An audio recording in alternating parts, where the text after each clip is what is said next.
Okay, mbahaye ikaze. Amazina yanjye banyita Nduwawe Alexis. Yes, ngiye duhuriye muri group ya Fortune Retail. Tukaba dukorera muri business twese yitwa Fortune Retail. Iyi business imaze igihe kinini mu Rwanda, ikaba imaze imyaka irenga 8 ku isi hose. Ikaba ikorera mu bihugu birenga 144. Rero muri iki gihe tukaba twabaye n'ikibazo kiteye gutya. Turi kubikuza amafaranga bikanga, bamwe batangiye gukeka ko business ari scam. Ese ni iki tugiye kuvuga mwahangaha? Ese ubundi iyi business ni scam? Ese amafaranga twashoye ubundi yo azagaruka? Ni iki twakora kugira ngo amafaranga twashoye abe yagaruka? Ese ni ukubera iki bamwe amafaranga ari kugaruka, kuki abandi amafaranga atari kugaruka? Ni iki kiri kubitera? Ese kubera iki aba customer service abo twakwita babandi twaganiraga kuri online cyangwa kuri WhatsApp cyangwa kuri Telegram batari gusubiza? Ni iki cyabiteye? Ese ni iki twakora kugira ngo tube twabyaza umusaruro amafaranga baba baduhaye, cyangwa iyi promotion ubundi igamije iki? Abantu benshi batangiye kukabya ibihuha bavuga ko iyi business ishobora kuba igiye gufunga. Ibi bihuha byo kuvuga ngo amafaranga ntago ari kuza bakajya mu business igiye gufunga, nzanye fact zigaragara mvuga yuko atari mu Rwanda honyine byabaye. Muri iyi video no ibintu byose ngiye kubibasobanurira mu buryo bwimbitse. Reka nze twinjire kuri business yacu. Ngiye nkoresha online nkoresheje Chrome, ntabwo njya nkoresha application. Ubwo buri muntu biterwa n'ibyo akunda. Reka tuyinjireho noneho ngire ibintu byinshi ngenda basobanuriraho, tubanze tunayirebe ko nanjye nyikoresha. Urabona ko ngewe nkoresha nenashoye 48,000. Urabona ko nayishoye ku itariki 8 z'ukwa 2024. Ubwo urumva izarangira ku itariki 15. Urabona kuri balance mfite amafaranga angana uko. Amafaranga nemereye kubikuza ni aya ngaya, ariko harayo nari nabikuje nanjye yanga kuza. Nagerageje inshuro zirenga 2 ko urabona nakoze withdraw y'ibihumbi 2 ngo ndebe ko yaba yaza, nkora withdraw y'ibihumbi 4,600 ndebe ko yaba yaza, ndongera ndayikora ngo ndebe ko yaba yaza, ariko biba ibyo busa. Rero ngiye kubereka ni iyihe mpamvu ano mafaranga atazi. Ni iki kintu twakora kugira ngo amafaranga yacu tuzabona mu business we twayabyaza umusaruro. Niyo mpamvu aka kanya ngiye kubasobanurira uburyo iyi business atari scam. Mbere na mbere ngiye kwanza mbereke mbasobanurira ati ubundi iyi business yacu ni scam. Reka ibyo tubanze tubirebe kugira ngo abantu benshi bo gucika urondogoro bavuga ngo business ni scam. Turinjira kuri muri search twandikemo iyo bita scamadvice.com. scamadvice.com. Iyi ni website ishobora gukoresha mu buryo ubundi. Iyi website ni ishinzwe gucekinga yuko hari website yaba ari scam cyangwa business online yaba ari scam. Rero ni iki kintu tugiye gukora? Tugiye kuza turebe ko iyi business yacu koko ari scam. Ubwo nicyo kintu kiza kuba cyadufasha tuvuge ngo amafaranga yacu twashoye, amafaranga yacu ntago agomba guhera. Rero turahita tuyinjiraho.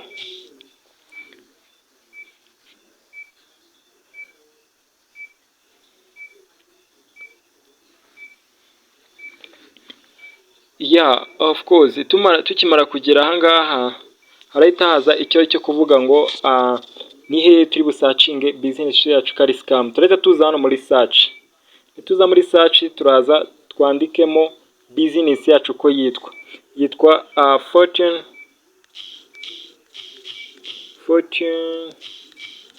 Retail,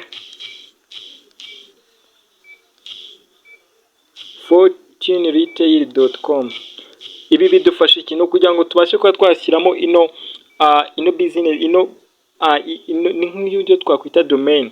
Ahangaha iyi business ikintu ukora, iyi website ya scam advice ikintu ikora, iyo haje business online bo barayisearchinga bakareba ko iyo business hari ikintu yaba hari ibintu service yabitanga ya scam. Iyo isanze ari scam, iyo business n'undi itahagarikwa ikabuza abantu kwa bayinvestingaho.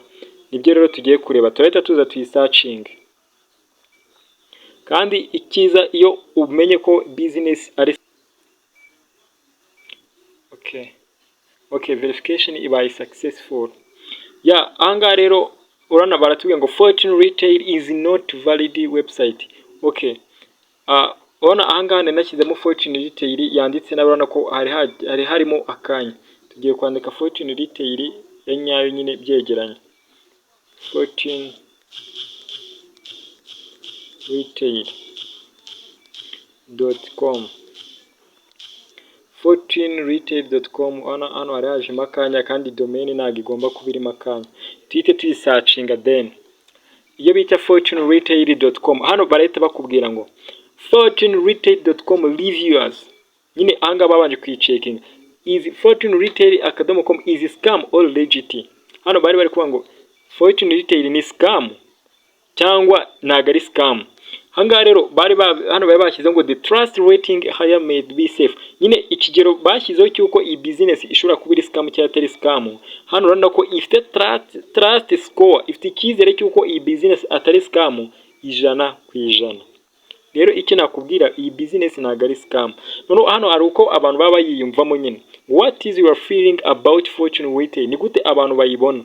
Wana nta muntu wigeze reportinga ko iyi business ari scam. iyi business rero ukuntu ikora ahangaha uba ugiye kugenda umanukanye kuvuga nyine Fortune has average good trust. ibona ko ifite icyizere hano hanze y'uko nyine ifite amanota menshi y'uko abantu bayikorera amafaranga.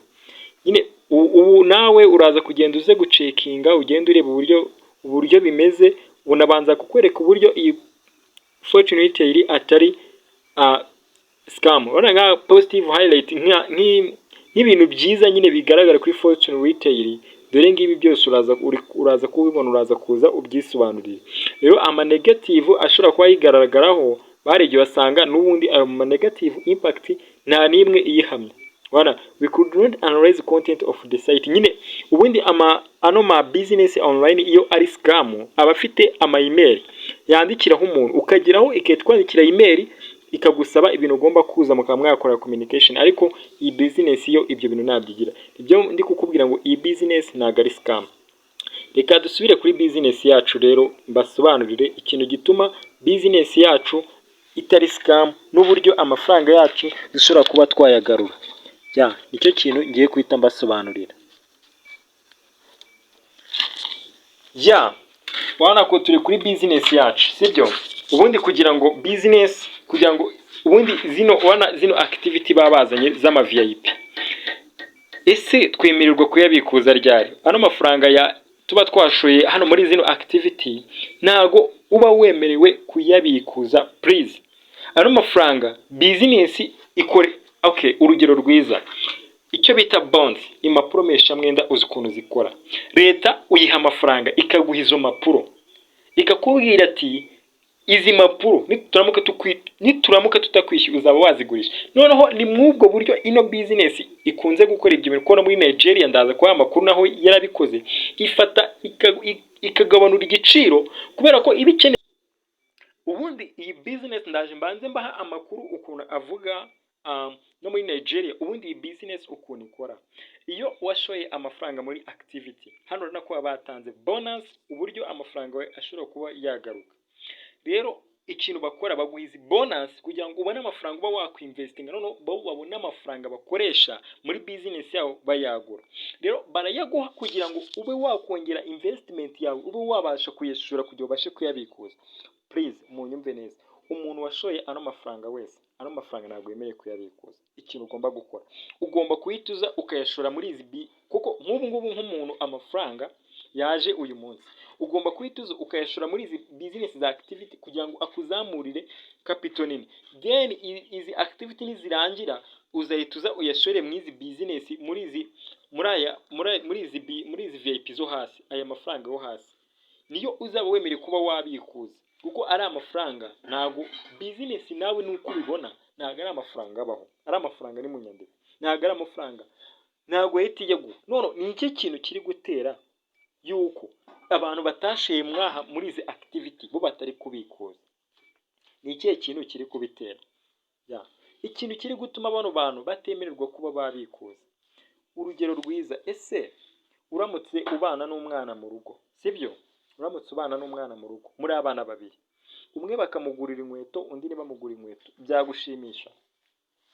rero niyo mpamvu n'abantu bashoye make batashoye muri za activity nabo ntabwo bari kwemererwa kubikuza, kubera ko impamvu nuko n'uwo nguwo kubera yashoye muri activity urumva hari amafaranga yabahaye, n'uwo nguwo rero hari amafaranga yabahaye, kugira ngo uno muntu washoye amafaranga asanzwe kugira ngo abe kugira ngo uno muntu usanzwe kugira ngo abe yakwemererwa kubikuza, izi activity niziramuka zirangiye niho uwo muntu azaba yemereye kubikuza. Ubwo ni nyuma y'itariki 28.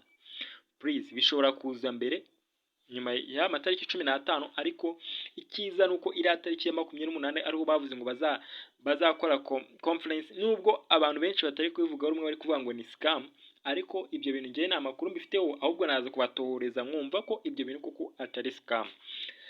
Ikintu kindi nababwira rero please munyumve, ni ukubera iki abantu bari kuza bwa mbere bari kubikuza bigakunda. Abantu bari kuvuga ngo umuntu uri kuza bwa mbere ngo 1300 kubikuzwa kirakunda. Bro, kuba kibikuzwa bigakunda byo birakunda. Umukastoma wa mbere wese winjiye kuri iyi business nashake aba amaze gushora amafaranga 300 ariko agashoraho n'andi mafaranga ariko atashuye muri activity, kubikuza biri bukunde kuko ni umukastoma mutoya ari gucekinga ngo arebe ko business ikora. Icyo kintu mubanze mu cyumve neza kugira ngo nabona ko business ikora agaruka azashore muri za zindi menshi. Rero buno buryo business ikora izana promotion ni mu buryo bwo kwiyubaka kugira ngo ibashe kuba yakwagura ibikorwa, mubashe kuba mwaza mwinvesting amafaranga ikajya ibona uko ihiti yaho vuba. Nibwo buryo leta nayo itanga impapuro mesha mwenda kugira ngo ibashe kuba yagira ibikorwa remezo yubaka, noneho ibyo bikorwa remezo amafaranga bizavamo bari bazabona uko babishyura. Rero ikintu nababwira kuri iyi business, abenshi batabizi muri Nigeria yarahabaye, naho iza ari photocopy y'iyi ngiyi. Yenda ndaza kuza mbafatire agafoto ko muri Nigeria n'ubundi n'amavideo hakozwe nk'amavideo abiri avuga ko iyi business ari scam, naho bashaka kubikuza bikanga, ariko ibyo bintu byabaye kandi muri Nigeria byarakemutse. Niho hano haheruka kubera icyo bita imyaka 7 anniversaire, niho heruka kwizihirizwa, kuko nujya no muri YouTube kuri YouTube ugasacingamo Fortune Retail uraza kubona iyo video ibivuga. Kandi no muri group murabizi bamwe nayo bahaye tubana muri group ya Fortune Retail. Kandi n'ikintu nanone kikwereka ko iyi group atari scam, ibi bintu izi product zabo zirahari bya nyabyo, ntago ari ukubanga izi product ngo ni ibintu ngo by'ibishusho bihari nyine uko nguko. Izi product ko bazihari zirahari nkuko nabikwereka. nkaya ni amavideo yerekana product zabo, yenda nubwo ahantu ndi atari network za danger, ubona ko ari ni amavideo yerekana ko product zo bazifite, sibyo? Ukamanuka hano hasi zose bigiye bihari, sibyo? Rero icyo nakubwira ngo iyi group ntago ari scam. Izi investment dukora twese tuzi inyungu zibamo, ariko icyiza cy'iyi business ifite experience y'imyaka 8, kandi namaze kubikwereka ko n'ahantu hose iyi business atari scam. Rero ibi bintu kuba mbikubwiye ko muri Nigeria yigeze kuhaba, kubera ko ni iki bundi ikambaye mbasware, ni iki gituma business bavuga ko yabaye scam, cyangwa ni iki kintu gitera yuko abantu batemererwa kubikuza? Bitewe ko abantu benshi baba bari gushaka kubikuza, bano bantu bama activity arashora amafaranga 48 akahita ashaka kubikuza amafaranga 30 yose cyarimwe. Ese ibyo bintu urumva ibyo bintu byari byo? Ese urumva inyungu y'iyo business yo yakungukira he? Rero icyiza nuko ifate mu mafaranga kujya yaguhe wowe yashora ahandi hantu, noneho uyihaye igihe cyo gukoresha ya mafaranga yawe. Ariko ubwumva muba mukoze icyo bita win-win, uba wungutse nayo igiye kunguka mu by'igihe kirekire. Urugero, kugira ngo ube wafata ayo mafaranga ube wareba ukuntu yunguka, uragenda uyashyire muri group investment, cyangwa uhita uyamanura hano uyashyire muri iyi 250. Iyi bora 250 urana iri mu minsi 60. Iminsi 60 amafaranga yawe azaba amazemo igihe, ku buryo business izaba yarabashije kunguka, none ya mafaranga ikaba yabona uko ihita yakugarurira. Niba ushyizemo 250, imagine ukazabona 1,500,000 ukaza ukiyabikuza. Ubwo urumva business y'amafaranga yawe yihaye yaragiye yakoresha, uri kumva, urumva yongereye igihe. Hari nk'abandi baza bagashora, bafite amafaranga bagashora muri ya miliyoni, ubona bazabona miliyoni 15 bayifashe bakayishyiramo. Urumva ko hari igihe cyo kunguka amafaranga menshi. Rero icyo nababwira ngo nimutuze, nko gusamara, iyi bizinesi ntabwo ari scam, amafaranga yacu azaza kandi ntabwo ari mwe mwenyine, kandi natwe twarashoye. Bro, icyo nababwira ngo murakoze kuba murebye iyi video, kandi ndakeka ko inabahumurije. Rero icyo nababwira ngo mutuze, amafaranga yanyu azaza vuba, kandi mugombe mushore, mukomeze mushore, kwihangana nibyo bitsinda. Icyo nababwira ngo mwebwe icyo iyi bizinesi imaze, mwebwe nimukomeze muyikoreshe, iri kubakoresha mu nyungu za, ariko nawe mubifitiye inyungu, kuko amafaranga nawe urumva, ariko nawe ujye utekereza, ubanza utekereze neza, ni gute mu gihe cy'iminsi 14 ushaka kuhita ubikuza miliyoni 3? Ibyo ntabwo bishoboka. Ayo mafaranga urayasubiza bizinesi igenda iyashore, nimara kuyashora mu yindi minsi izaza ikuzana amafaranga agaragara. Ikintu nababwira ngo thank you.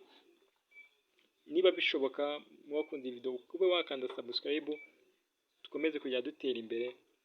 Nayo nkoze ino video kugira ngo mbashe kuba nabasobanurira uburyo iyi business ikora. Thank you so much. Tuzongere duhure ikindi gihe.